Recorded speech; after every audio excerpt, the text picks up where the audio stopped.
M Enamul Haque, কবি মোহাম্মদ শহীদুল্লাহ, কবি অজিত দাস, কবি ঈশিতা দাস এবং কবি তাসলিমা আক্তার পারভীন।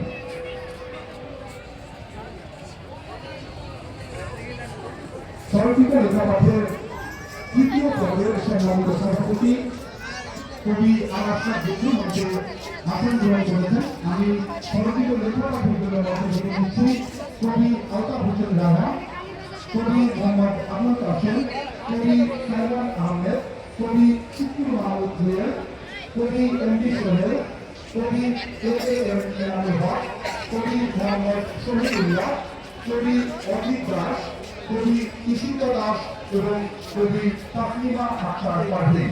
আমি সকলকে বিনীতভাবে মঞ্চে কাছে গ্রহণ করার জন্য আহ্বান জানাচ্ছি।